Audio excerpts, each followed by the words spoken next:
Ito ang chairman. Ito ang congresswoman. Ito ang kamara. Habang tayo nagkakaproblema sa pagtaas ng langis, nagugutom na mga Pilipino, pagtaas ng presyo, ito ang ginagawa pa. At gaya ng sabi ng mga kabataan, hawak natin ang beat. Hawak natin ang beat. Hindi bagay. Hindi bagay, Luistro. Huwag ka magpakagengging. Huwag ka mag-asta ng ganyan. Para kang matrona. Please lang. Nagmumukha kang matrona sa mga Alam mo, hindi ko ini-insult dito ad hominem. Kaya lang kasi, alam mo na kumukuha ng atensyon eh. Gets nyo? Kinukuha lang nitong babaeng to yung, alam mo, yan ang ibabalita eh. So, sikat siya. Diba? Kumukuha ng TV time. Sinusundan nyo, hawak ko ang beat.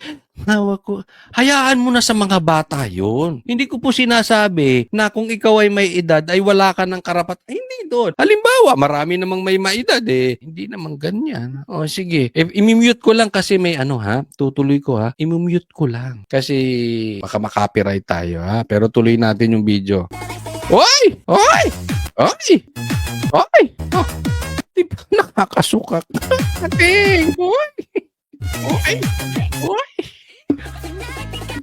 Pambira. Teka muna. Kung nanay nyo ito, pambira, anong gagawin nyo? Eh kung asawa ko yan, gagaganyang, mangre-rape, ay, hawak ko ang beat.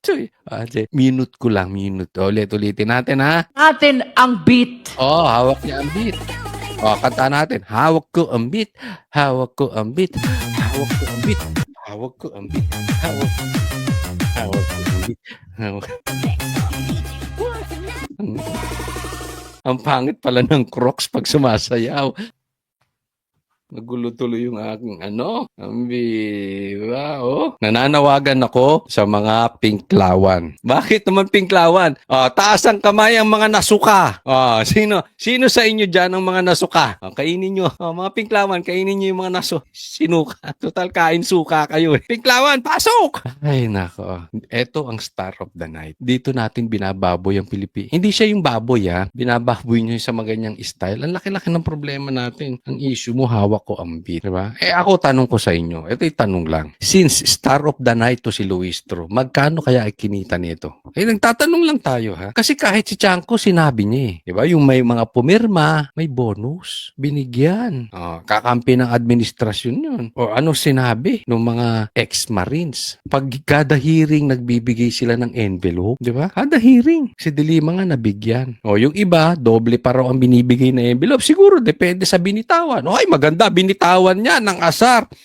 Sinigawan si PRRD. Bigyan mo doble. Hindi natin alam. Pero kung susundan natin yung mga sinasabi ni Chanko at sinasabi nitong si mga ex-marines at susundan din natin yung sinabi ni Congressman Lebiste na marami dyan nakakatanggap. Sa tingin ninyo, magkano ang tinanggap ng babaeng ito? Ito na lang, baguhin ko kayo. Kung sakali lang nagtatanong lang naman. Kung dyan sa hearing na yan, mamimigay si Tambalus yung hari ng buhaya sa Congress. Ito parang reyna ng buhaya di ba? Pinuri-puri nito. Walang ayuda kung walang tambaluslos. Walang AX kung walang tambaluslos. Puri-puri nito si tambaluslos. Just in case lang. Isipin lang natin. Kung mamumudmud ng pera at alam naman natin ayaw ni si tambaluslos, si Sara. At pinaghiring nitong impeachment, sino sa kanila ang malaking matatanggap? Ako iisipin ko, etong babahin to. Iyan ang malaking natanggap. Hindi po pwedeng hindi malaki tinanggap niyan. Diba?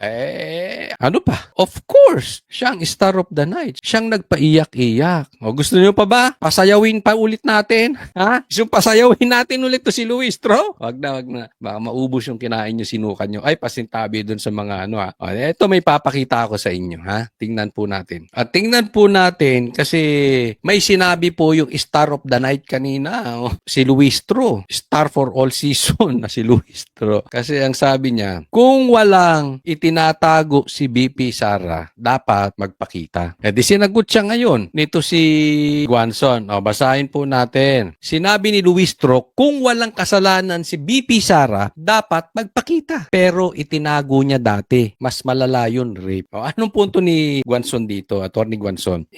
nagsasalita ito, nakala mo napakalinis nitong si Luistro na kung wala kang tinatago, dapat magpakita ka. Teka muna, eto na po sila. Ito ang problema ng mga amuyong ni Bongbong Marcos. Ito ang mga problema ng mga amuyong ni Tambalsulos, double standard. O bakit yung asawa mo? May kaso ng rape, bakit mo itinago? Ikaw nagsabi mismo nun, itinago mo. Baka sasabihin mo, kasi nasa batas naman na pwede naman yung hindi ko alam. Kayo ng mga abogado mag-usapan dyan. Pero, wag mo rin pilitin si Sara. Kasi pwede naman yung abogado lang niya ang nandoon. Kasi alam mo, ang gusto nyo kasi babuyin si Sara. Babuyin nyo lang para bumaba ang kanyang ratings, ang trust rating ng Pilipino. Tandaan nyo po ito. Hindi po bababa ang trust rating ni Sara hanggang patuloy na nagnanakaw yang amo mong si Bongbong Marcos at saka si Tambaluslos. Kahit anong paninira nyo kay Sara, alam ng mga Pilipino yang magpinsan magnanakaw. Nagigets nyo? Kahit na ibintang ninyo kay PRRD na siya ang pumatay kay Jose Rizal at kalahati ng Pilipinas ninakaw niya, hindi na mababago ang pagtingin ng Pilipino sa Duterte kasi galit sila doon sa magpinsang nagnanakaw na nagpapahirap ngayon. So kahit maalis nyo si Sara, meron pa rin papalit na iba. Hindi magugustuhan yang magpinsan ninyo. Naiintindihan? So, eto po ang usapin dito. Huwag kang magmalinis, Luistro. Hindi natin alam kung asa na yung status ng asawa mo, kung convicted na ba siya o nakasampa pa rin.